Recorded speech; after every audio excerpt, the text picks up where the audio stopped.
we are trying to address a real issue here, and we are in a housing crisis. A number of folks here talked about how the values of their homes have risen and how they purchased them 25 years ago, and now they meet this threshold. And I would say that's not a reason not to vote for this, but that's actually the symptom of the problem we're trying to address here.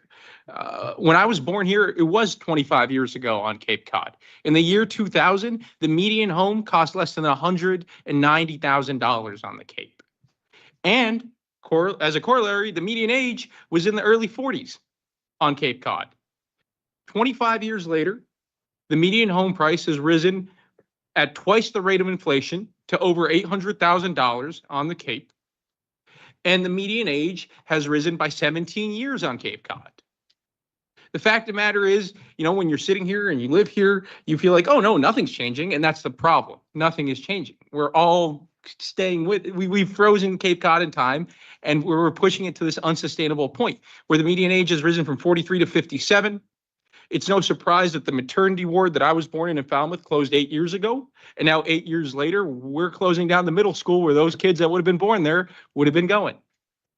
And the fact of the matter is, this is something that folks, especially folks that don't own a home yet and haven't been fortunate enough to own a home yet, are feeling every single day.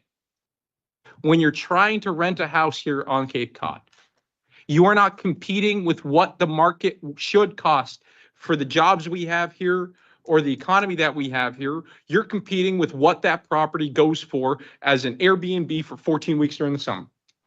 And it's going to take a real source of funding to put our municipalities in the driver's seat to address these challenges.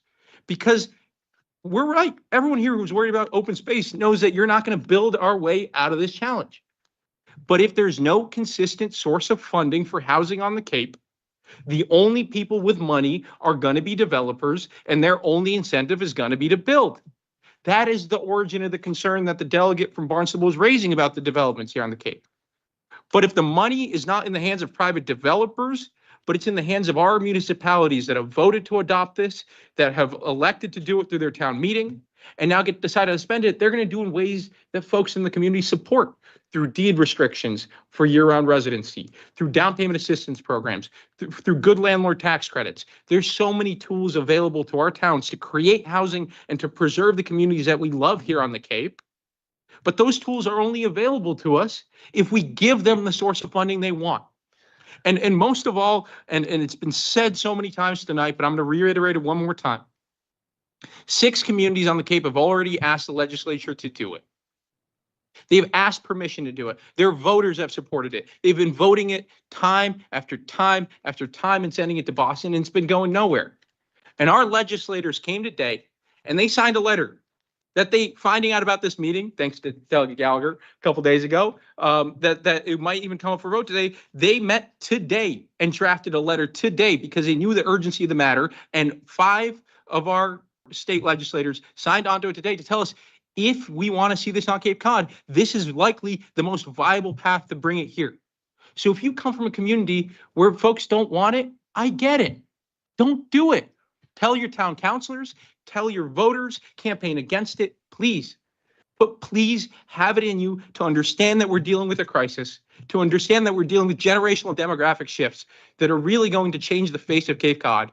We have an opportunity to find a solution that our towns have wanted, and all we're doing here today is giving the towns that want it an opportunity to opt in and do it. If your town doesn't want it, then it won't happen in your town. It just won't. So let the voters of Falmouth have the tool that they've been clamoring for. Let the voters of Provincetown have the tool they want. And if the voters of Chatham and Barnstable don't want it, if their select boards don't want it, then it won't happen in those towns. Or if you want exemptions that Delegate Frederickson raised, then adopt them and argue for those at your town meeting or in front of your town council. But please look at what your communities are asking for. Look at the folks in your communities that look like me and would benefit from this in a smart, positive way, and understand that we are not flippantly voting on, something that's a message to send.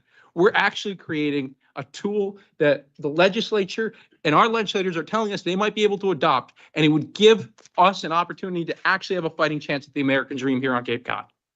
So please, I know we've had a long night, but I urge you to vote in favor of this today. Thank you.